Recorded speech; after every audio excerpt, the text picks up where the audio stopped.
السلام عليكم ورحمة الله وبركاته.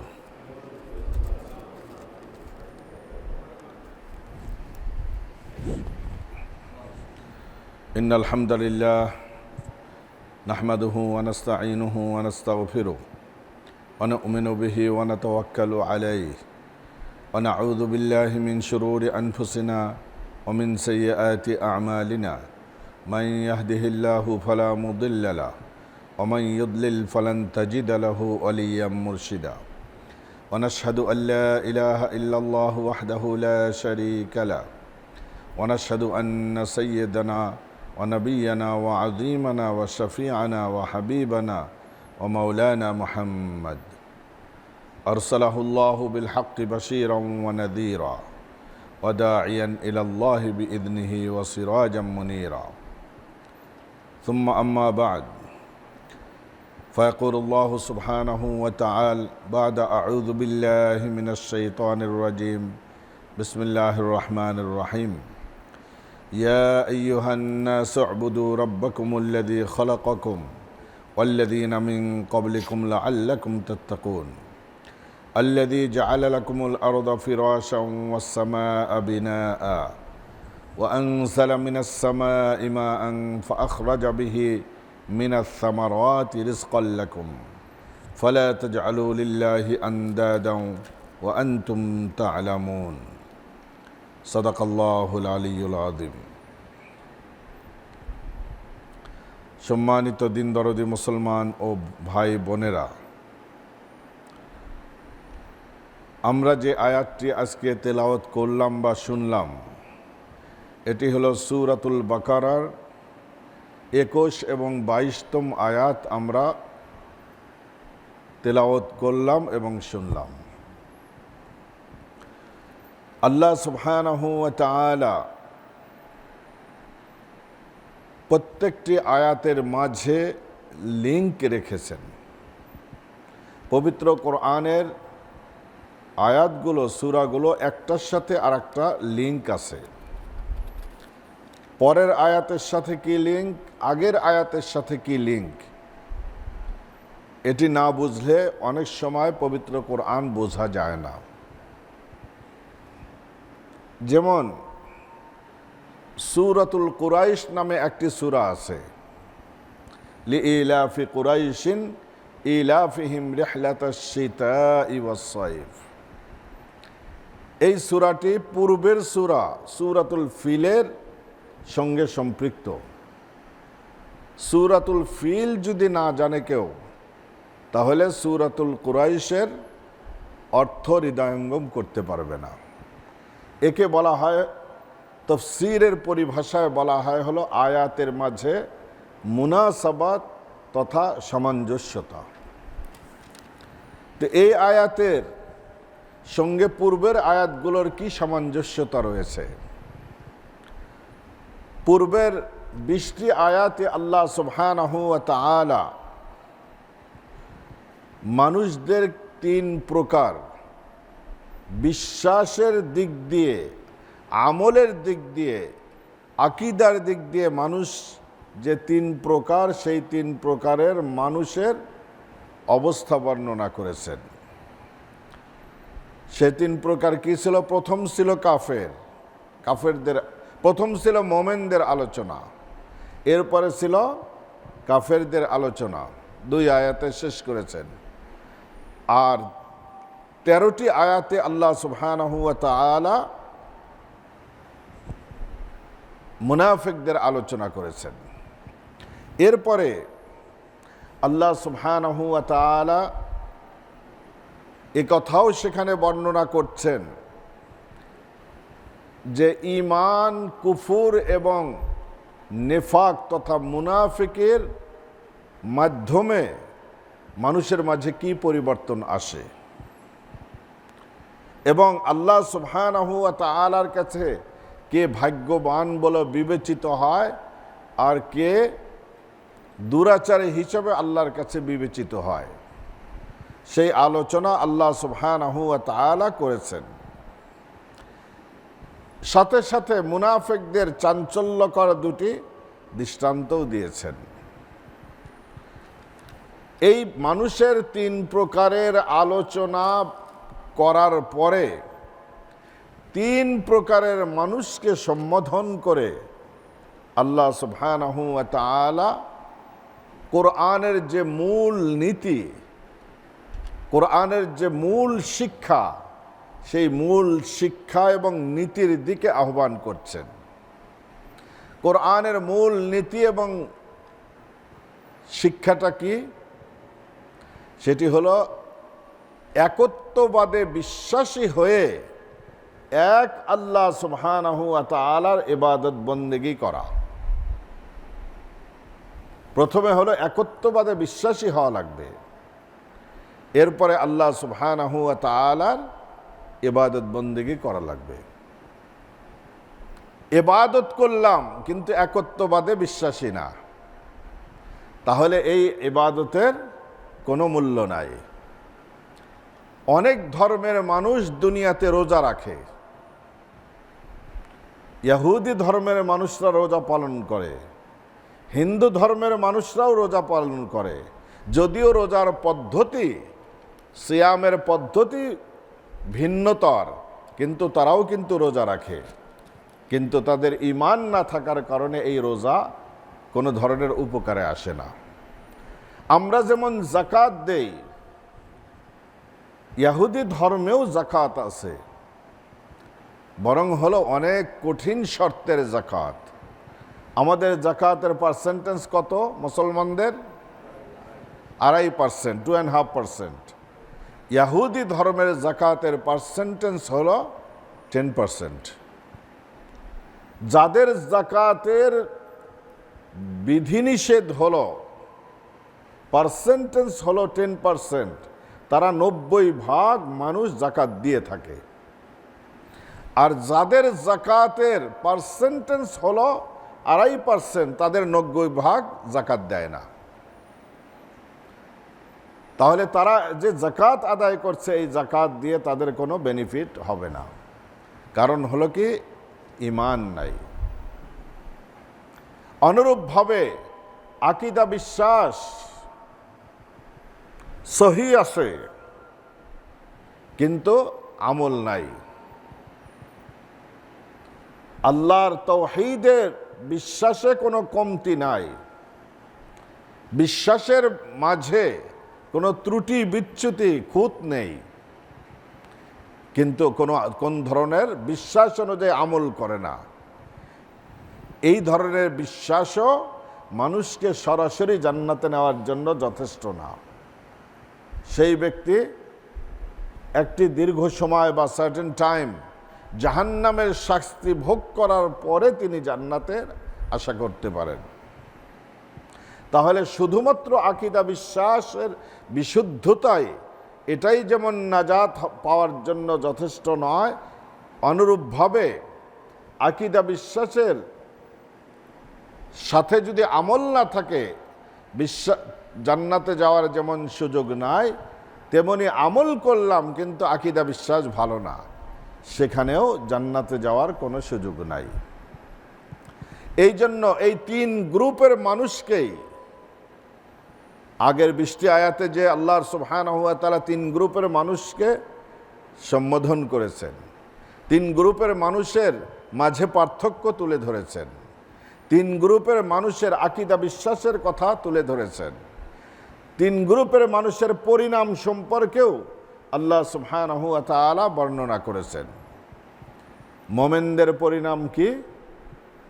উলাইকা আলা হুদাম মির রাব্বিহিম ওয়া উলাইকা হুমুল মুফলিহুন।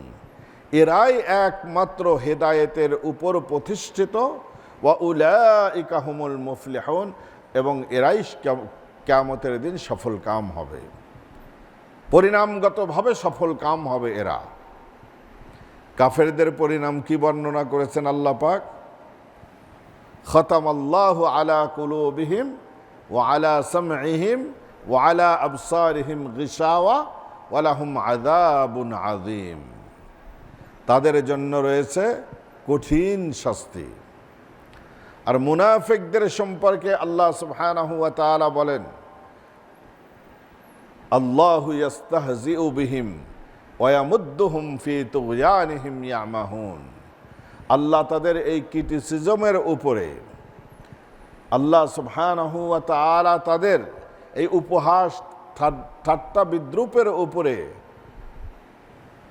তাদেরকে নিয়েও আল্লাহ সুবহানাহু ওয়া তাআলা ঠাট্টা বিদ্রূপের উপযুক্ত জবাব দেন। ওয়ায়ামুদ্দুহুম ফি তুগয়ানিহিম ইয়ামাহুন, এবং তাদের পথভ্রষ্টতার মাঝে আল্লাহ সুবহানাহু ওয়া তাআলা রশি ঢিল দিয়ে দিয়েছেন। উলাইকাল্লাযীনা ইশতারাউদ দালালাতা বিল হুদা ফামা রাবিহাত তিজারাতুহুম ওয়া কানু মুহতাদিন। তারা এই কুফরি অবলম্বন করার কারণে তাদের এই ব্যবসাতে তারা লাভবান হতে পারে নাই, তাদেরকে জাহান্নামের আগুন পুড়তে হবে। এই তিন শ্রেণীর মানুষের পরিণামও আল্লাহ সুবহানাহু ওয়া তাআলা বর্ণনা করলেন। বর্ণনা করার পরে এই তিন শ্রেণীর মানুষকে সম্বোধন করে আল্লাহ সুবহানাহু ওয়া তাআলা তাওহীদের দিকে আহ্বান করছেন, যেই তাওহীদ পবিত্র কোরআনের মূল মন্ত্র, মূল সাবজেক্ট, এবং কোরআনের মূল উদ্দেশ্য হলো মানুষকে তাওহীদের উপর প্রতিষ্ঠিত করা। সাথে সাথে আল্লাহ সুবহানাহু ওয়া তাআলা নিখুঁতভাবে, খাঁটি দিলে, সিনসিয়ারিটির সাথে একমাত্র আল্লাহ সুবহানাহু ওয়া তাআলার ইবাদত করার নির্দেশ দিয়েছেন। এবং আল্লাহ ব্যতিরেকে যত ইলাহ আছে, মাবুদ আছে, উপাস্য আছে, সেগুলো যত ফেকি হোক, সেগুলোর থেকে বিরত থাকার জন্য আল্লাহ সুবহানাহু ওয়া তাআলা এই আয়াতে নির্দেশ দিয়েছেন, এবং নিখুঁতভাবে এক আল্লাহর ইবাদত করার নির্দেশ দিয়েছেন। দেখেন, দুটি জিনিস, একটি হলো হাঁ বাচক আর একটি না বাচক। তিনি একচ্ছত্রভাবে শুধুমাত্র আল্লাহর ইবাদতের নির্দেশ দিয়েছেন, এবং সব ধরনের গায়রুল্লাহর ইবাদত থেকে, আল্লাহ ছাড়া অন্য কোনো মখলুকাতের ইবাদত থেকে দূরে থাকার জন্য নির্দেশ দিয়েছেন। এখন আল্লাহর কেন ইবাদত করা লাগবে? আল্লাহ ছাড়া অন্য কারো ইবাদত কেন করা যাবে না? এই প্রশ্নের জবাব দেওয়ার জন্য আল্লাহর একত্ববাদের উপর যে বিশ্বাসী হয়ে শুধু আল্লাহরই ইবাদত করা লাগবে,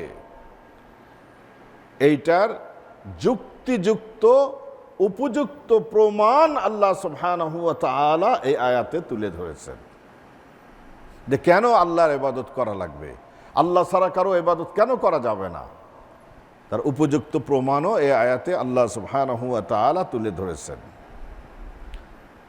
তাহলে মোটামুটি আপনারা বুঝতে পারলেন, আগের যে 20টি আয়াতে মানুষকে 3টি দলে বিভক্ত করা হয়েছে। 3টি দলের বৈশিষ্ট্য, চারিত্রিক গুণাবলী অথবা দোষের কথা যে আলোচনা হয়েছে, এবং তাদের আকীদা, বিশ্বাস এবং আমলের মাধ্যমে তাদের মাঝে যে পরিবর্তন, তাদের মাঝে যে পার্থক্য এবং পরিণামগত দিক দিয়েও যে পার্থক্য আছে, এটি তোলার পরে একচ্ছত্র আল্লাহর ইবাদত করার জন্য তিনি নির্দেশ দান করছেন। এই জন্য দেখেন, গ্রুপ ছিল কয়টা? 3টা। প্রথম নম্বর গ্রুপ কোনটা ছিল বলেন? এই বিষয়াতে, আগের বিষয়াতে প্রথম নম্বর গ্রুপ কোনটা ছিল? বিশ্বাসী, মোমেন, মুত্তাকিদের। 2 নম্বর গ্রুপ কাদের ছিল? কাফেরদের, অবিশ্বাসীদের। আর 3 নম্বর গ্রুপ ছিল কাদের? মুনাফিকদের। 3 দলকেই সম্বোধন করে আল্লাহ বলছেন, ইয়া আইয়ুহান নাস, হে মানব জাতি। তিনি বলেন না ইয়া আইয়ুহাল মুসলিমুন, হে মুসলমানরা। তিনি বলেন না ইয়া আইয়ুহাল মুমিনুন, হে মুমিনরা। তিনি বলেননি ইয়া আইয়ুহাল মুত্তাকুন, হে মুত্তাকিরা, পরহেজগাররা। তিনি এ কথাও বলেন নাই ইয়া আইয়ুহাল্লাযীনা কাফারু, হে কাফেররা। তিনি এ কথাও বলেন ইয়া আইয়ুহাল্লাযীনা নাফাকু, হে মুনাফিকরা, এ কথাও বলেন নাই। বরং তিন জাতিকে সম্বোধন করে বলতেছে ইয়া আইয়ুহান নাস, হে মানব সকল। তাওহীদের দাওয়াত আল্লাহ সুবহানাহু ওয়া তাআলা তিন গ্রুপের মানুষকেই দিয়েছেন। এখন প্রশ্ন জাগে, মোমেন মুত্তাকি মুসলমান যারা আছে তারা তো তাওহীদের উপর প্রতিষ্ঠিতই।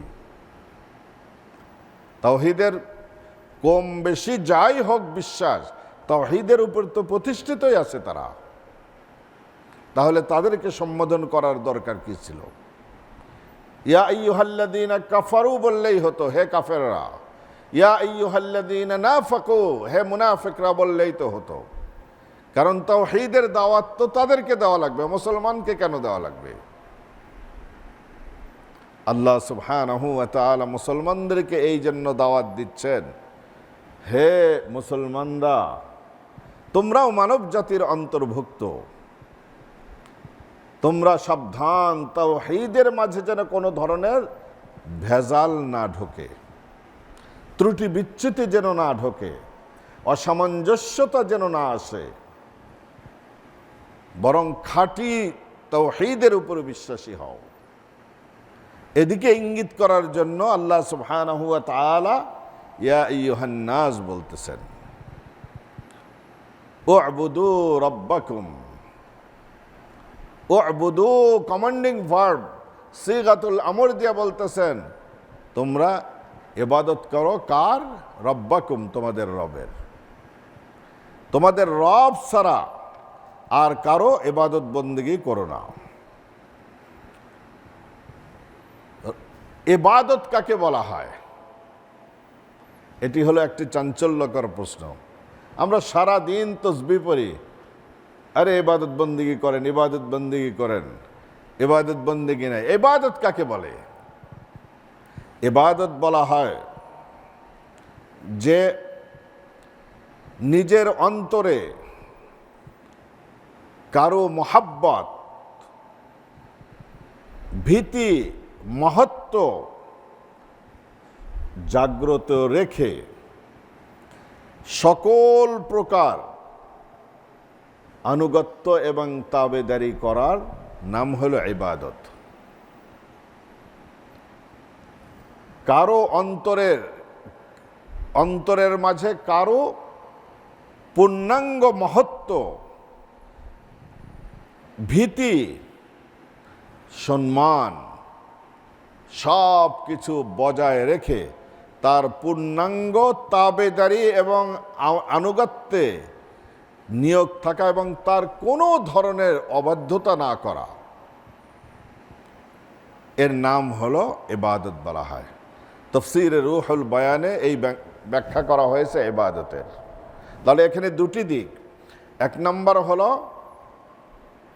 যার ইবাদত আমি করব তার মহত্ব অন্তরে থাকতে হবে, তার প্রতি অন্তরের মাঝে সর্বোচ্চ শ্রদ্ধা অন্তরের মাঝে থাকা লাগবে এবং তার ভয় অন্তরের মাঝে থাকা লাগবে। তিনটা জিনিস অন্তরের ভিতরে থাকা লাগবে। প্রথম নাম্বার হলো মহত্ব। যার ইবাদত করব তার মহত্ব থাকা লাগবে। তিনি মহান, অদ্বিতীয়, তার কোনো নজির নাই, তার কোনো দৃষ্টান্ত নাই, তার কোনো এক্সাম্পল নাই। এটি হলো প্রথম কন্ডিশন। দুই নাম্বার হলো তার যাবতীয় সম্মান অন্তরে থাকা লাগবে। তিন নাম্বার হলো তার ভয় অন্তরে থাকা লাগবে। এই তিনটি গুণাবলী নিয়ে কারো আনুগত্য করা, বাধ্যগত মনে করে নেওয়া এবং কোনোভাবেই তার আনুগত্যের বাইরে না যাওয়া, একে বলা হয় হলো ইবাদত। তাহলে আপনি ইবাদত করলেন, আল্লাহর ভয় অন্তরে নাই, তাহলে একে ইবাদত বলা হয় না। এটাকে রসম পালন করা, রুটিন ফলন করা বলা হবে। আল্লাহর ভয় অন্তরে নাই, এটি যেমন ইবাদত নাই, আল্লাহর ভয় আছে কিন্তু আল্লাহর সম্মান অন্তরে নাই, আল্লাহর মহত্ব অন্তরের ভিতরে নাই, তাহলে এটাকেও ইবাদত বলা হয় না, এটাকে হলো রুটিন ফলো করা হয়। আল্লাহর মহত্ব সম্মান অন্তরের ভিতরে রাখা লাগবে এবং খোদা ভীতি ও আল্লাহর ভয়ও অন্তরে থাকা লাগবে। আল্লাহর ভয় যদি কারো অন্তরে থাকে, সেই ব্যক্তিকে ইচ্ছে করে কোনো পাপ করতে পারে? আল্লাহর ভয় অন্তরে আছে, এটা সম্ভবপর নয় তার জন্য। ইউসুফ আলাইহিসসালাতু ওয়াসসালামকে যখন জুলাইখা এক নির্জন কুঠুরির মাঝে যখন আহ্বান করে, তাগরা একজন যুবককে নিজের দিকে আহ্বান করল, ইউসুফ আলাইহিসসালাতু ওয়াসসালাম সেই পাপের থেকে কিভাবে তিনি বেঁচে থাকতে পারলেন? শুধুমাত্র আল্লাহর ভয় অন্তরে ছিল। আল্লাহর ভয়ে, আল্লাহর মহত্বে তিনি এই পাপের থেকে নিজেকে দূরে রেখেছিলেন। এই অন্তরে ভয় থাকা লাগবে, মহত্ব অন্তরে থাকা লাগবে। আমি কার ইবাদত করছি? আল্লাহ রব্বুল আলামিনের। কোন আল্লাহ? যিনি আসমানকে সৃষ্টি করেছেন, জমিনকে সৃষ্টি করেছেন, যিনি কুন ফায়াকুন বলার সাথে সাথে এরকম লক্ষ লক্ষ পৃথিবী তিনি এক সেকেন্ডের ভিতরে সৃষ্টি করতে পারেন। সেই মহান রব্বুল আলামিন, তার ইবাদত করছি। এখন আমরা নিজেরা নিজেকে জিজ্ঞাসা করে দেখি, আমরা যখন নামাজে দণ্ডায়মান হই, অন্তরের মাঝে দুটি ভাব আসে কিনা? আল্লাহর কোনো ভয় অন্তরে আছে কিনা? আল্লাহর ভয় নাই। অন্তরের মাঝে আল্লাহর মহত্ব আসে কিনা? আল্লাহর মহত্ব আসে না। যার ফলে নামাজ পড়ছি, এটা হলো রুটিন ফলো করছি, কিন্তু প্রকৃত অর্থে এটা ইবাদত বন্দেগী কতটুকু হচ্ছে আল্লাহই ভালো জানেন। অনুরূপভাবে যারা বিধর্মী আছেন তারাও কিন্তু নামাজ পড়ে। আপনি সিনেগাগে যায় দেখবেন, ইহুদি ভাইরা তারাও নামাজ আদায় করে। হিন্দু ধর্মের যারা নাকি বৈরাগ্যতা অর্জন করে, বৈরাগী হয়ে যায়, তারা এমন এমন কঠিন কঠিন জিনিস নিজের উপর চাপিয়ে দেয়, যেটা নাকি মানুষ সহসায় এটা করার কথা না। তারা ইবাদত মনে করেই কিন্তু করে। মূর্তির সামনে মাথা নত করে, এটাকে কিসের জন্য? মূর্তির শ্রদ্ধা। এবং তাদের মূর্তির হলো ভয় অন্তরের মাঝে আছে। মূর্তির প্রতি তাদের কি ধরনের শ্রদ্ধা, অন্ধ শ্রদ্ধা, যে এই মূর্তি কোনো একটা হলো শীতকালের মূর্তি, কোনো একটা গরমকালের মূর্তি, কোনো একটা সূর্যকে নিয়ন্ত্রণকারী মূর্তি, এক একটা এক এক পাওয়ার তার অন্তরের মধ্যে প্রতিষ্ঠিত। কিন্তু এটি ইবাদত বলা যায় না। কি জন্য? সেখানে হলো গায়রুল্লাহর আনুগত্য করা হচ্ছে, এই জন্য এটি ইবাদত না। আর যদি আমি ইমানদার, আমার আকীদা ভালো, কিন্তু যদি ইবাদতে আল্লাহর মহত্ব অন্তরে সৃষ্টি না হয়, আল্লাহর ভয় যদি অন্তরে সৃষ্টি না হয়, তাহলে এই ইবাদত বলে গণ্য হবে না আল্লাহর কাছে। এই জন্য আমরা নামাজ পড়ি, কোনো বেনিফিট দেখি না, বরং অবস্থা আরও আগের চেয়ে একটু খারাপ হয় মাঝে মাঝে। কারণ হলো কি, আমাদের ইবাদত সঠিকভাবে হয় না। নামাজে যখন দণ্ডায়মান হব, আমার অ্যাটিটিউড, আমার দাঁড়ানো, আমার সমস্ত অঙ্গ প্রত্যঙ্গের ঢং হলো আলাদা হয়ে যাওয়া লাগবে।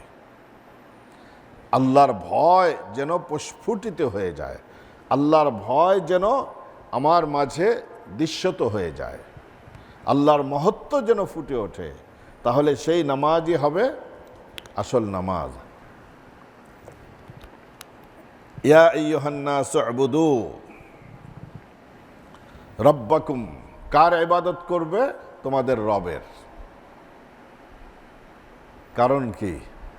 ডাইরেক্ট বললেই তো পারতেন, ইয়া আইয়ুহান নাস উবুদু নাস উবুদুল্লাহ, আল্লাহর ইবাদত করো। এই কথা বললে আরো সহজ হয়ে যেত না? অথবা আল্লাহর যে 99টা গুণবাচক নাম আছে সেগুলোর একটা চয়েস করলেই তো হতো। রব কেন চয়েস করা হলো? এই নামটাকে কেন চয়েস করা হলো? আল্লাহ সুবহানাহু ওয়া তাআলা ইবাদতের নির্দেশ দেওয়ার সাথে সাথে আল্লাহর নিয়ামতকেও স্মরণ করিয়ে দিচ্ছেন। এ বান্দা, কেন আমার ইবাদত করবে? কারণ আমি তোমাদের রব। রব কাকে বলা হয়? সমগ্র সৃষ্টি জগতের যখন যে জিনিসের প্রয়োজন সেই জিনিসটা যথাযথভাবে যথা সময়ে যিনি পৌঁছে দেন এবং আঞ্জাম দিতে পারেন তাকে কেবলমাত্র রব বলা হয়। এই সিফত, এই বৈশিষ্ট্য আল্লাহ সুবহানাহু ওয়া তাআলা ছাড়া আর কারো পক্ষে সম্ভবপর নয়। দেখেন, কদিন আগে আমাদের দেশে যে প্রবল বন্যা হয়ে গেল, যখন বাঁধটা তারা ছেড়ে দিল, পানি ঢুকতে শুরু করলো, সেই সময় গভর্নমেন্টের কোনো লোকও এই স্রোতের মাঝে যে সাহস পায় নাই। কারণ হলো কি, যা নিয়ে যাবে সব ভাসিয়ে নিয়ে যায়, সেখানে সঠিক সময়ে পৌঁছতে পারে নাই। এখন কি এই অজপাড়া গায়ে কোন জায়গায় কোন মহিলা দেখেন হয়তো বাচ্চা হারা গেছে, ভেসে গেছে, অথবা স্বামী মারা গেছে, তার প্রয়োজন, এখনো পর্যন্ত গভর্নমেন্টের লোকজন পৌঁছতে পারে নাই। যখন প্রাকৃতিক দুর্যোগ হয়ে যায়, সুবহানাল্লাহ, অনেক সময় দেখা যায় আটলান্টিকে মহাঝড়, অনেকগুলো জাহাজ বিপদে পড়েছে। দুনিয়ার সবচেয়ে মডার্ন টেকনোলজি সম্মিলিত হেলিকপ্টার বলেন, প্লেন বলেন, অথবা বোট বলেন, কোনো কিছু নিয়ে এখানে যেতে পারে না। তাহলে বিপদের সময় তারা পৌঁছতে পারতেছে না, কারণ যেই হেলিকপ্টার যাবে সেটাই হলো ক্র্যাশ হয়ে যাবে, পৌঁছতে পারে না। কিন্তু আল্লাহ সুবহানাহু ওয়া তাআলা সমস্ত বিপদে মানুষকে উদ্ধার করতে পারেন। যখন যে জিনিসের প্রয়োজন আল্লাহ রাব্বুল আলামিন তখন সেই জিনিসের আঞ্জাম যথাযথভাবে তিনি দিয়ে থাকেন। মায়ের পেটে শিশু সন্তান থাকতে কি ধরনের খাদ্য দেওয়া লাগবে আল্লাহ সুবহানাহু ওয়া তাআলা সেটা পৌঁছে দেন। 4 মাস পরে জান দেওয়ার পরে অক্সিজেনের প্রয়োজন হয়, আল্লাহ সুবহানাহু ওয়া তাআলা মায়ের পেটের বাচ্চাকে 6 মাস পর্যন্ত ফ্রি অক্সিজেন, বিশুদ্ধ অক্সিজেন পৌঁছে দেন। সুবহানাল্লাহ, মানুষ যখন বড় হয়ে যায়, সুবহানাল্লাহ, তখন সেই মানুষগুলোকে কি ধরনের খাদ্য লাগবে, কি ধরনের ওয়েদার লাগবে, কি ধরনের চাহিদা, এগুলো সব আল্লাহ সুবহানাহু ওয়া তাআলা পৌঁছে দেন। দেখেন, মানুষ যখন ঘুমিয়ে যায়, মধ্যরাত সমস্ত অফিস, গভর্নমেন্টের সমস্ত অফিস আদালত বন্ধ, একটাও খোলা নাই। আপনি অরণ্য জঙ্গলের ভিতর আপনার বাড়ি, আপনি ঘুমিয়ে যাচ্ছেন। ঘুমের মধ্যে সবচেয়ে বেশি প্রয়োজন আপনার কি? পানি নাকি খাবার না অক্সিজেন? অক্সিজেন। তাহলে আপনি যে ঘুমাচ্ছেন, আল্লাহ সুবহানাহু ওয়া তাআলা অক্সিজেন পৌঁছা দিচ্ছেন কিনা? এই যে 7-8 ঘন্টা আপনি ঘুমালেন, আপনার কোনো হুঁশও নেই, বেহুশ হয়ে ঘুমাচ্ছে, দেখেন অক্সিজেন প্রয়োজন, আল্লাহ সুবহানাহু ওয়া তাআলা ব্যবস্থা করে দিয়েছেন। এই ধরনের যত মখলুকাত আছে সমুদ্রের তলদেশে একটি কীরা, একটি পোকা আছে, সেই পোকার কি জরুরত, সেই পোকার জরুরত আল্লাহ সুবহানাহু ওয়া তাআলা পৌঁছে দেন। আল্লাহ ঘুমান না, আল্লাহ তন্দ্রা যান না, লা তাখুযুহু সিনাতুন ওয়ালা নাওম। তন্দ্রা এবং নিদ্রা তাকে স্পর্শ করতে পারে না। আল্লাহ যদি ঘুমিয়ে যান, আল্লাহ ইয়াদু বিল্লাহ, তাহলে এই যে মধ্যরাতে যার হলো অক্সিজেনের দরকার, মধ্যরাতে একজন হলো বিপদগ্রস্ত হয়েছে, তাকে সাহায্য কে করবে? আল্লাহ সুবহানাহু ওয়া তাআলা। এই যে গাছের খাদ্যের দরকার আছে না? আমরা না নিজেরা যতটুকু গার্ডেন করি এতটুকুই আমরা একটু সার টার দেই, একটু খাবার টাবার দেই, একটু পানি টানি দেই। এই যে কোটি কোটি মাইল, লক্ষ লক্ষ মাইল যে আল্লাহ সুবহানাহু ওয়া তাআলা অরণ্য জঙ্গল সৃষ্টি করে রেখেছেন, এই গাছগুলার খাদ্যর প্রয়োজন হয় না? পানির প্রয়োজন হয় না? কে মিটায়? আল্লাহ সুবহানাহু ওয়া তাআলা। বাফেলো পার হয়ে নিউ ইয়র্কে যাওয়ার পথে একটা জায়গা আছে হলো ক্যাটস্কিল। এই ক্যাটস্কিলে আমরা একজন আমাকে দাওয়াত করেছিল। সেই দাওয়াত খেতে গিয়ে একদম পুরা জঙ্গলের ভিতরে সে থাকে। এমন জঙ্গল, আগুন না জ্বালালে রাতে বড় বড় ভাল্লুক এসে হলো তার ঘরে আক্রমণ করে। আমাকে নিয়ে যে সন্ধ্যার সময় নিয়ে গেছে, কয় হুজুর আজকে একটু আপনি লাইফটা এনজয় করেন, রাতটা আমার সাথে থাকেন। তারপরে ভাল্লুকের ছবি দেখাইলো যে এরকম এরকম ভাল্লুক আছে, ভিডিও করে রাখছে। আমি বললাম ভাই আমার জীবনে এনজয় লাগবে না, তাড়াতাড়ি আমাকে মেইন রোড পর্যন্ত পৌঁছা দেন। সুবহানাল্লাহ।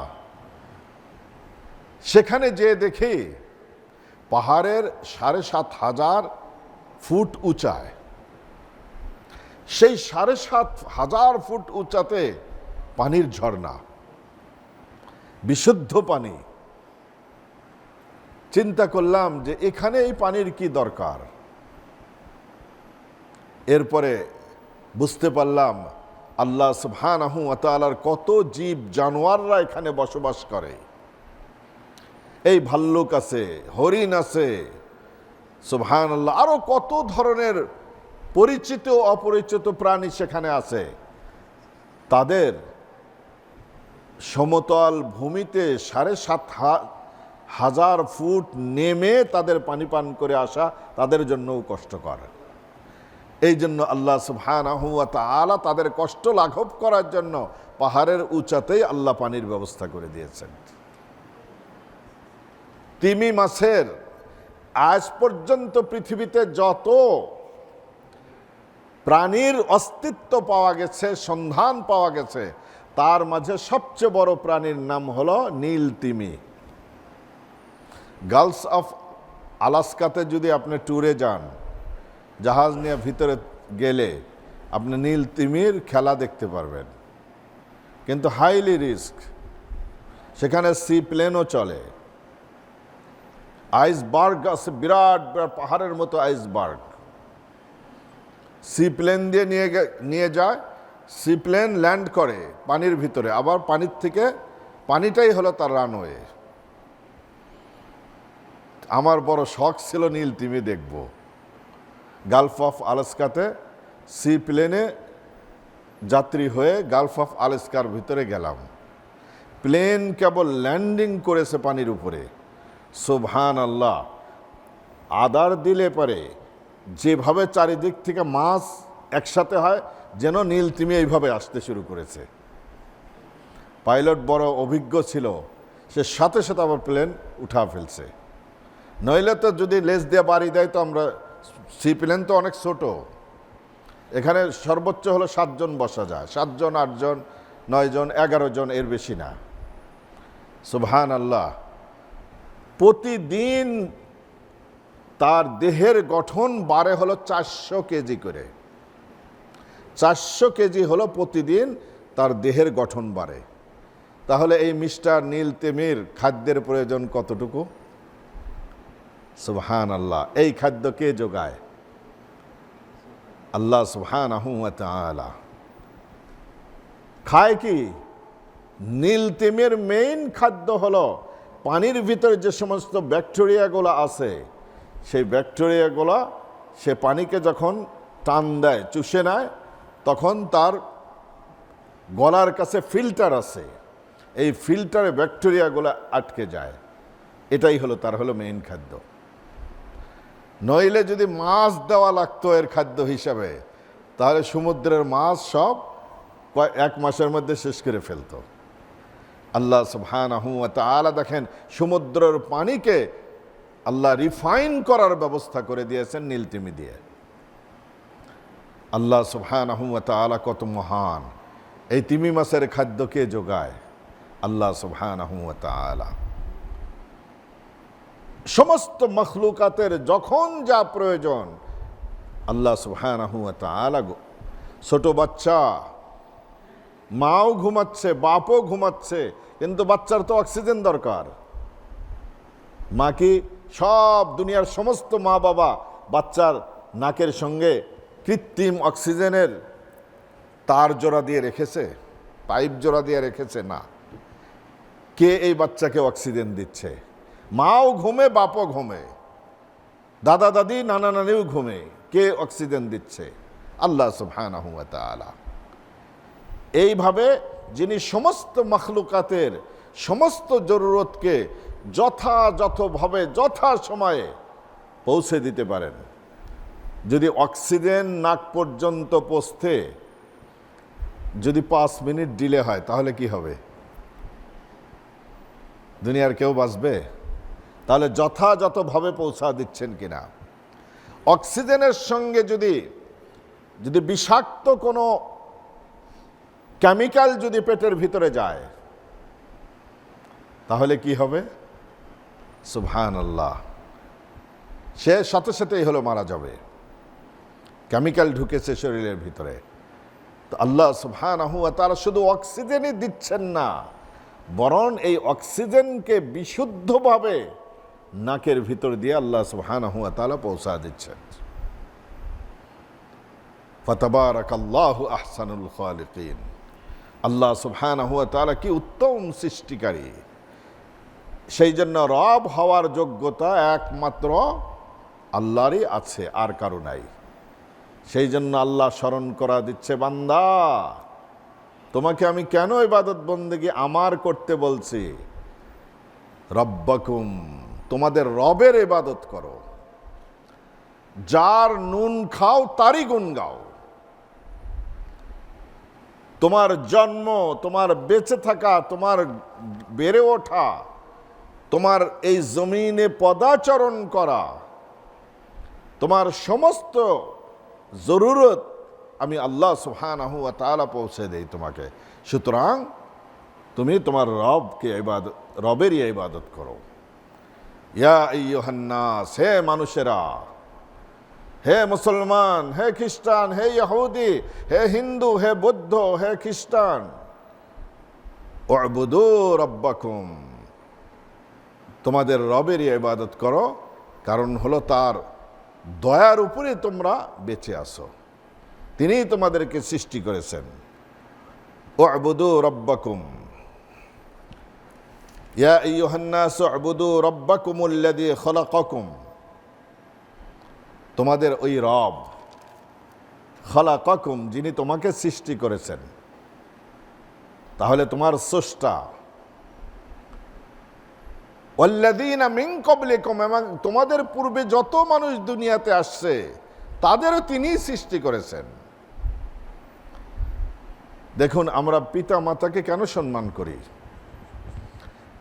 পিতা মাতাকে বার্ধক্যকালে আমরা কেন সেবা যত্ন করি? হসপিটালে নিয়ে যাই, তাদের জরুরত হলে কাজ করতে পারে না, আমরা তাদের কাজগুলো করে দেই। অধিকাংশ সন্তানরাই তাই করে। কেন করি? কারণ হলো কি, আমি এই পৃথিবীতে আসার জন্য যাদেরকে আল্লাহ মাধ্যম বানাইছেন সেটি হলো আমার পিতামাতা। এবং পৃথিবীর সবচেয়ে বেশি অনুগ্রহ আমার উপর যার আছে, যে আমাকে সবচেয়ে বেশি অনুগ্রহ করেছে এবং যাদের হৃদয় নিখুঁতভাবে আমার জন্য সিক্ত, আমার মোহাব্বত যাদের অন্তরে প্রতিষ্ঠিত নিখুঁতভাবে বিনা শর্তে বিনা স্বার্থে, সেটি হলো আমার পিতামাতা। এই জন্যই আমরা পিতামাতাকে সম্মান করি। তাহলে পিতামাতার অবদান আমার উপর বেশি নাকি আল্লাহ সুবহানাহু ওয়া তাআলার অবদান বেশি? আল্লাহ সুবহানাহু ওয়া তাআলার অবদান বেশি। পিতামাতার ভালোবাসা বেশি নাকি আল্লাহ রাব্বুল আলামিনের ভালোবাসা বেশি? পিতামাতার অনুগ্রহ বেশি নাকি আল্লাহর অনুগ্রহ বেশি? পিতামাতা কি আমাকে সৃষ্টি করেছেন? সৃষ্টি কাকে বলা হয়? দেখেন, আবিষ্কার আর সৃষ্টির মাঝে একটা আসমান জমিন পার্থক্য আছে। আবিষ্কার বলা হয় বিজ্ঞানীরা আল্লাহর দেওয়া মেধাকে ব্যবহার করে, আল্লাহর সৃষ্টির উপর গবেষণা করে নতুন একটা জিনিসকে আবিষ্কার করে, আল্লাহর দেওয়া নিয়ামতগুলা জোড়াতালি দিয়ে মানুষের ব্যবহারের জন্য, মানুষের লাইফটাকে সহজ করার জন্য একটা উদ্ঘাটন করে। তাদেরকে এটাকে বলা হয় হলো আবিষ্কার। তাহলে আবিষ্কারক যিনি আবিষ্কার করলেন, মেধাটা কার? আল্লাহর। যেই ম্যাটেরিয়ালসগুলা ইউজ করলে, ম্যাটেরিয়ালসগুলা কার? আল্লাহর। তাহলে সে তো একটা মেকার, জাস্ট হলো কিছু জিনিস জোড়াতালি দিল, পুরাটাই আল্লাহ রাব্বুল আলামিনের। এই জন্য একে বলা হয় হলো আবিষ্কারক। আর সৃষ্টি স্রষ্টা বলা হয় তাকে যিনি কোনো ধরনের কোনো মডেলস নাই, কোনো দৃষ্টান্ত নাই, কারো কাছের থেকে কোনো কিছু সাহায্য নেবেন না, কারো দয়া দাক্ষিণ্যতার উপরে নির্ভরশীল নয়, এবং কারো কোনো ম্যাটেরিয়ালসে ব্যবহার করবে না। নতুনভাবে একটা জিনিসকে সৃষ্টি করার নাম হলো সৃষ্টি। আল্লাহ সুবহানাহু ওয়া তাআলা মানুষকে সৃষ্টি করেছেন, মানুষের কোনো দৃষ্টান্ত আগে ছিল? দেখেন, দুনিয়ার প্রত্যেকটা আবিষ্কারের পিছে দূরবর্তী অথবা নিকটবর্তী কোনো না কোনো এক্সাম্পল আছে। দুনিয়াতে প্লেন আবিষ্কার হয়েছে। প্লেন আবিষ্কার করেছে কি দেখে? পাখির ওড়া দেখে। পাখি ডানাকে খুলে কিভাবে আকাশে ওড়ে, এটাকে ফলো করে, এটার উপরে গবেষণা করে তারা হলো এই প্লেন আবিষ্কার করেছে। প্রত্যেকটা আবিষ্কারের পিছনে এই ধরনের একটা দূরবর্তী অথবা নিকটবর্তী কোনো মডেল আছে। কিন্তু আল্লাহ সুবহানাহু ওয়া তাআলা যে মানুষ সৃষ্টি করেছেন, আল্লাহ কি কোনো মডেল দেখে করেছেন নাকি নিজের ইলম অনুযায়ী করেছেন? মানুষ বানাইছেন কি দিয়ে? মাটি দিয়ে। সব জায়গার থেকে মাটি নিয়েছেন, মাটি নিয়ে এই সুন্দর দেহ অবয়ব তৈরি করেছেন। এই দেহটাকে পরিচালনা করার জন্য যে ইঞ্জিন দরকার, সে ইঞ্জিনটাও আল্লাহই বানাইছেন। আমার হার্ট, আমার কিডনি, আমার মেধা, এগুলো সব হলো ইঞ্জিনের পার্ট। আবার ইঞ্জিনটা যেন সচল হয়, এই জন্য দরকার হলো ইলেকট্রিসিটির। ইলেকট্রিসিটি ছাড়া এই ফ্যান অচল। সেই ইলেকট্রিসিটি হলো আমাদের রূহ, আত্মা। সেটাও আল্লাহ সুবহানাহু ওয়া তাআলা দেহ দিয়েছেন। এই জন্য যতক্ষণ পর্যন্ত দেহে ইলেকট্রিসিটি আছে, রুহু আছে, ততক্ষণ পর্যন্ত দেহ হলো গরম। আত্মা বের হয়ে যায়, ইলেকট্রিসিটি নাই, সেই জন্য দেহ আস্তে আস্তে নিস্তেজ হয়ে যায়, ঠান্ডা হয়ে যায়। তাহলে দেখেন, আল্লাহ সুবহানাহু ওয়া তাআলা যে আমাদেরকে সৃষ্টি করলেন, কোনো মডেল নাই, কারো জন্য কোনো ম্যাটেরিয়ালস ইউজ করলেন না। সেই জন্য আল্লাহর নাম স্রষ্টা। আর যারা আল্লাহর দেওয়া মেধাকে ইউজ করে আল্লাহর দেওয়া নিয়ামতকে জোড়াতালি দিয়ে একটা জিনিস বানালেন, তাদেরকে বলা হয় আবিষ্কারক। আবিষ্কারক আর স্রষ্টার পার্থক্যটা আমরা বুঝতে পেরেছি তো? আসমান জমিন পার্থক্য। অনেকে এই জায়গায় এক করে ফেলে। আল্লাযী খালাকাকুম, যিনি তোমাদেরকে সৃষ্টি করেছেন, কি বৈচিত্র্যময় করে সৃষ্টি করেছেন। আল্লাযীনা মিন ক্বাবলিকুম, শুধু তোমাদেরকে সৃষ্টি করেন নাই, তোমাদের পূর্বে যত মানুষ গেছেন তাদেরকেও সৃষ্টি করেছেন। কেন? উদ্দেশ্য কি? লাআল্লাকুম তাত্তাকুন, যেন তোমরা সেই আল্লাহর ইবাদত বন্দেগী করে মুত্তাকি হয়ে যেতে পারো, আল্লাহর নৈকট্যশীল বান্দাদের অন্তর্ভুক্ত হয়ে যেতে পারো। লাআল্লাকুম তাত্তাকুন। দেখেন, তাকওয়া কাকে বলা হয়? রমাদানের রোজার আসল উদ্দেশ্য হলো মুত্তাকি হওয়া। এবং আল্লাহ সুবহানাহু ওয়া তাআলা যতবার জান্নাতের ঘোষণা দিয়েছেন পবিত্র কোরআনে, ততবারই মুমিনদের জন্য জান্নাত, মুত্তাকিদের জন্য জান্নাত। ইন্না লিল মুত্তাকিনা মাফাজা, মুত্তাকিরা সফল কাম হয়ে যাবে। ইন্নাল মুত্তাকিনা ফি মাকামিন আমিন ফি জান্নাতি ওয়া আয়ুন, মুত্তাকি যারা হবে, পরহেজগার যারা হবে, তারা এক নিরাপদ স্থানে তারা থাকবে। ও জান্নাত, যার নাম হলো জান্নাত, ও আয়ুন, প্রস্রবণ ঝর্ণা যেখানে থাকবে। আল্লাহ সুবহানাহু ওয়া তাআলা মুত্তাকিদের জন্য জান্নাতের ব্যবস্থা করেছেন। একবারও কোরআনে আল্লাহ পাক বলেন নাই আমি মুসলমানদের জন্য জান্নাত বানাইছি। হ্যাঁ, মুত্তাকি হতে হলে প্রথম স্টেপ হলো আপনাকে মুসলমান হওয়া লাগবে। এরপরে ইবাদত বন্দেগীর সব স্তর পার হয়ে আপনি মুত্তাকি হতে পারবেন। আপনার একটা পুত্র সন্তান হয়েছে, আপনি তাকে পিএইচডি ডিগ্রিধারী বানাবেন। প্রথমেই কি পিএইচডির একদম থিসিস লেখা শুরু করবে বাচ্চা, নাকি প্রথম তাকে কিন্ডারগার্টেনে পাঠানো লাগবে? এর পিকেতে পাঠানো লাগবে, তারপরে ক্লাস 1, 2 করে করে করে করে হাই স্কুল শেষ করলো। এরপর তাকে কলেজ, ইউনিভার্সিটির এরপরে ব্যাচেলারের পরে মাস্টার ডিগ্রির পরে এমফিলের পরে হলো পিএইচডি হলো। স্তর আছে কিনা? এখন পিএইচডি যখন হয়ে গেল, এখন আপনি তাকে টাইটেল দিলেন ডক্টর। প্রাইমারির স্কুলের ছাত্রকে কেউ যদি ডক্টর বলে খেতাব দেয়, মানুষ কি বলবে? তাকে বেকুব ছাড়া আর কিছু বলবে? দেখেন, তাহলে তার স্টাডিটা শুরু হয়েছে কিন্তু কিন্ডারগার্টেন থেকে।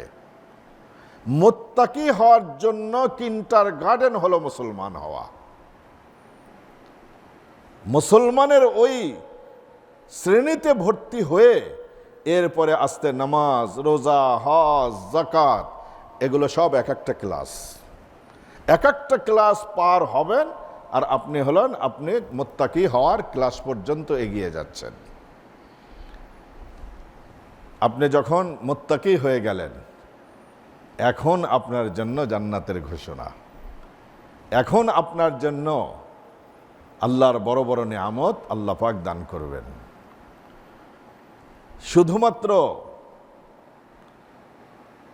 সুন্দর একটা জুব্বা লাগাইলেন, একটা বড় পাগড়ি লাগালেন, হাতে তসবিহ হাত, সুবহানাল্লাহ, এর নাম কি মুত্তাকি? এর নাম মুত্তাকি না। তবে হ্যাঁ, ইসলাম শালীন পোশাককে ইসলামও সমর্থন করে।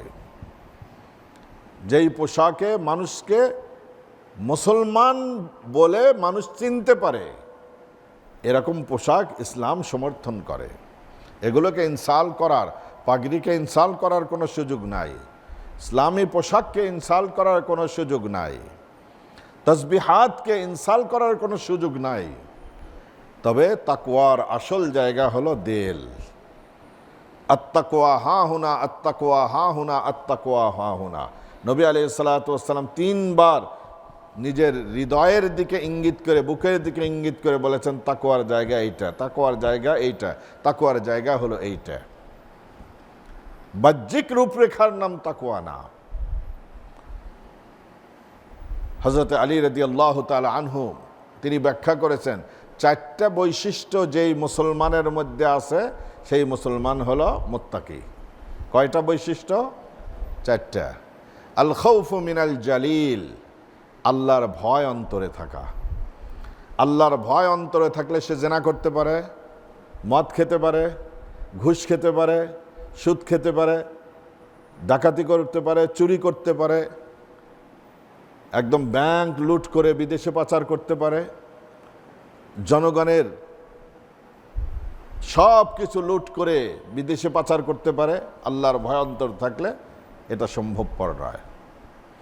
আর দেখবেন যে আল্লাহর ভয় যদি অন্তরে থাকে, সে জীবনে ফাঁসির কাস্টে ঝুলবে, এরপরেও কিন্তু দাড়ি চাচবে না, দাড়ি কামাবে না কিন্তু। আর আল্লাহর ভয় যদি অন্তরে না থাকে, একটু বিপদ দেখলে দাড়ি টাড়ি কামা, নৌকায় উঠবে। দেখবেন যে আর কোনো সুন্নত নেই।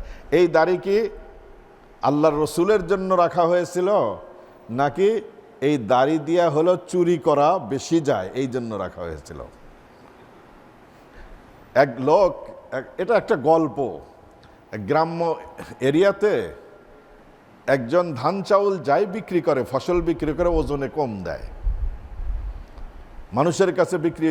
আগের যুগে আমরা বাল্যকালে দেখতাম হাট বাজারে গিয়ে অনেক সময় হলো যারা ক্রেতা, তারা বিশ্বস্ত মানুষ দেখলে কত কত কেজি আছে, 20 কেজি আছে, আর ওজন করতো না, বিশ্বাস করতো যে এই লোক মিথ্যা কথা বলবে না।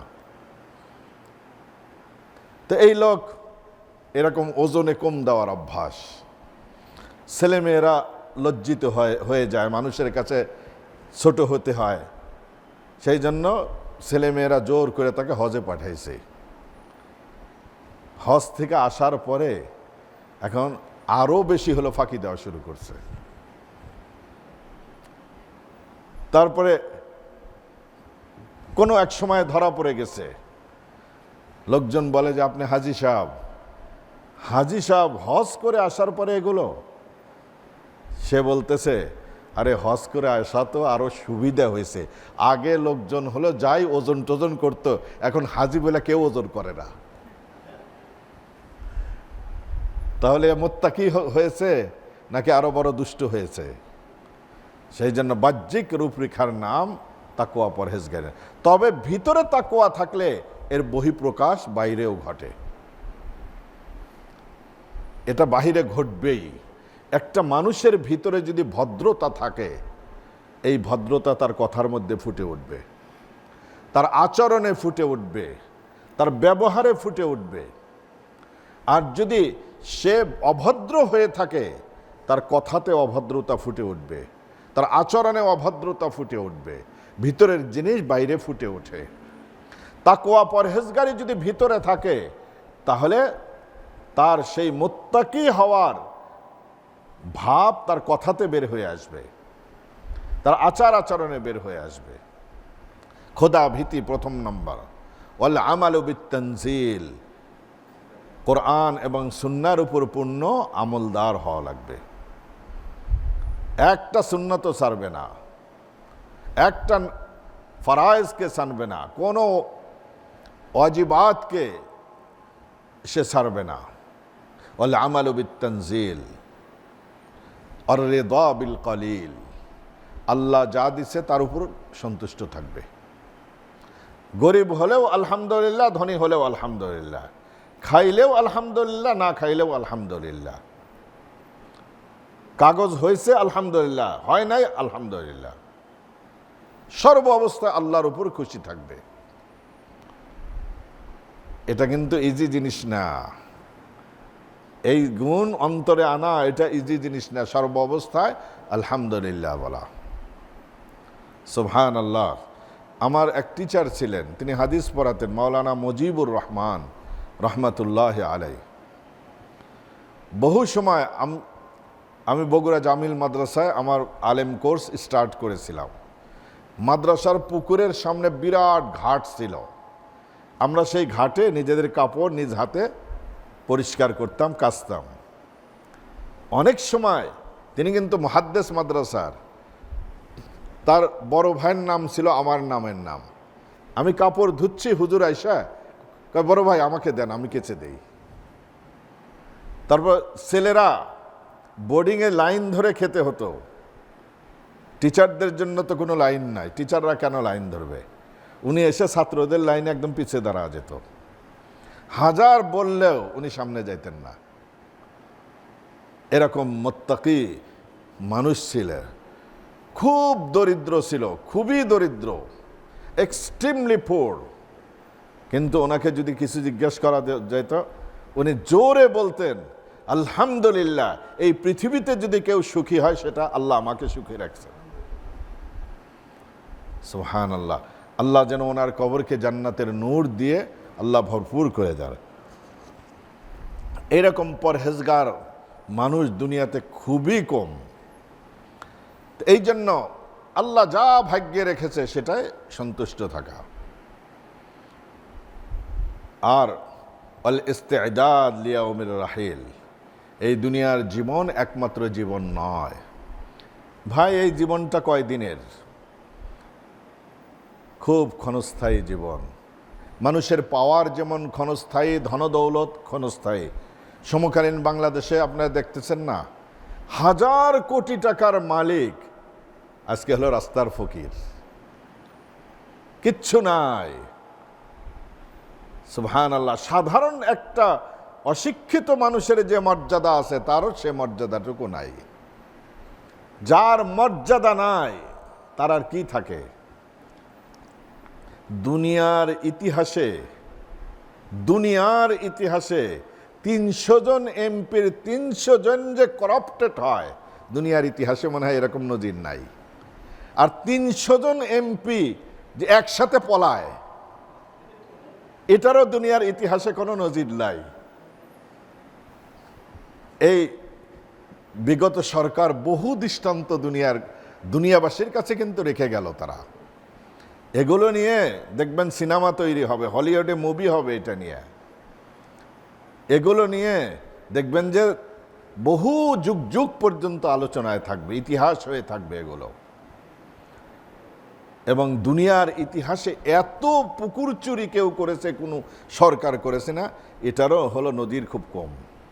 কিন্তু এগুলা করে লাভটা কি হয়েছে? লাভটা কি হয়েছে? পরিণাম কি হলো?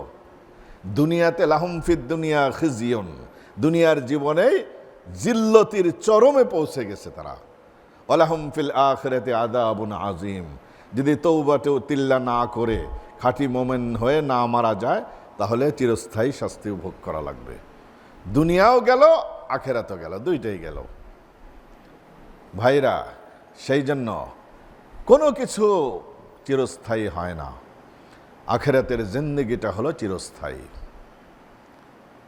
সেই জন্য সেই বুদ্ধিমান হলো সেই ব্যক্তি যে আখিরাতের জন্য চিন্তা ভাবনা করে।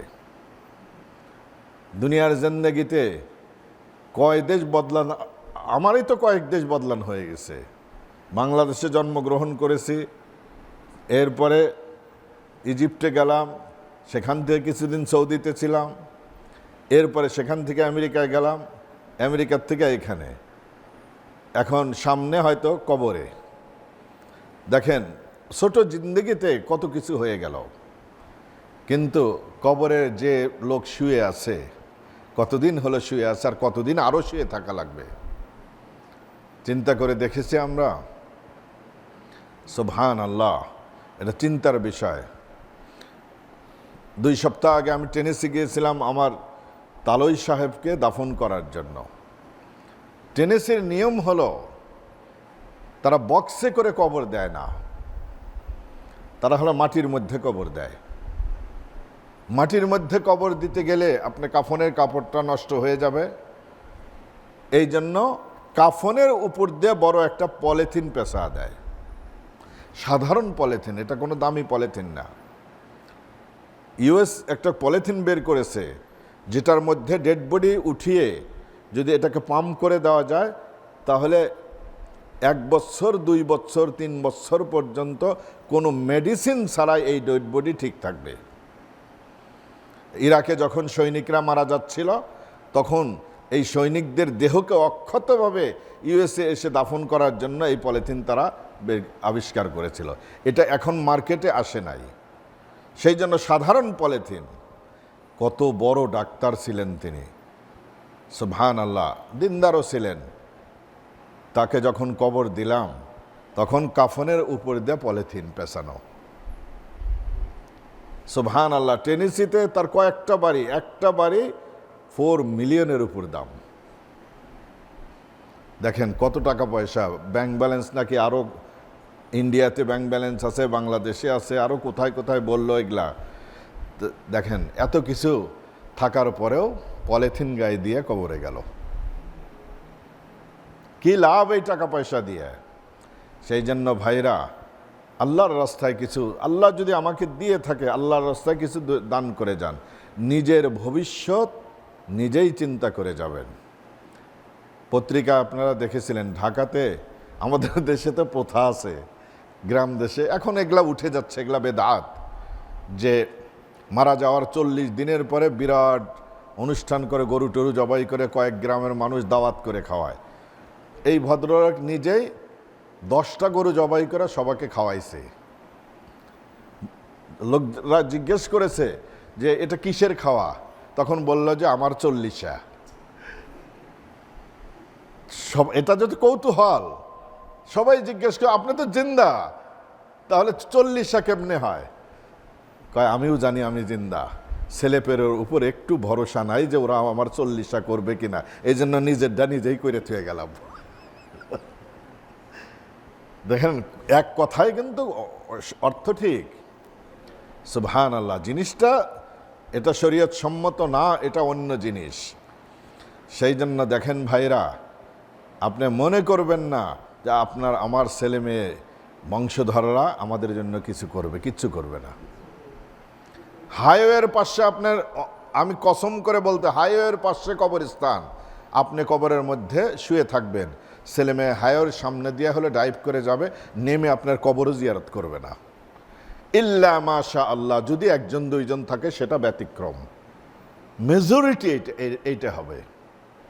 সেই জন্য নিজের আখের নিজে গোছা যান, নিজের সম্পদ নিজে গোছা যান, ইবাদত বন্দেগী বাড়ান, দান খয়রাত বাড়ান, নিজের জন্য আখেরাত নিজেই তৈরি করে যান, যেন অনন্ত জীবন সেখানে সুখে কাটাতে পারেন। তাহলে এই 4টা গুণ যদি কারো মধ্যে থাকে তাকে মুত্তাকি বলেন। লাআল্লাকুম তাত্তাকুন, যেন তোমরা মুত্তাকি হতে পারো। আল্লাহ উ'বুদু রাব্বাকুম, তোমাদের রবের ইবাদত করো। কোন রব? আল্লাযী খালাকাকুম, যিনি তোমাদেরকে সৃষ্টি করেছেন, আল্লাযীনা মিন ক্বাবলিকুম, এবং তোমাদের পূর্ববর্তীদেরকেও সৃষ্টি করেছেন। কেন ইবাদত করা লাগবে? লাআল্লাকুম তাত্তাকুন, যেন তুমি মুত্তাকি হতে পারো, পরহেজগার হতে পারো, জান্নাতি মানুষ হয়ে যেতে পারো, এই জন্য রবের ইবাদত করো। আয়াতটার কানেকশন বুঝে আসছে? আল্লাহ সুবহানাহু ওয়া তাআলা, দেখেন এই আয়াতের উপর আলোচনা করলে আরও 3 দিন করা যাবে, কিন্তু এত তো দীর্ঘ আলোচনার সময় নাই। যেহেতু আপনারাও নিয়াত করেছেন কোরআন শরীফ পুরাটা শেষ করব আমরা, এই জন্য ইনশাআল্লাহ আগামী সপ্তাহ ইনশাআল্লাহ আমরা নেক্সট আয়াত থেকে শুরু করব। ওয়া আখিরু দাওয়ানা আনিল হামদুলিল্লাহি রাব্বিল আলামিন।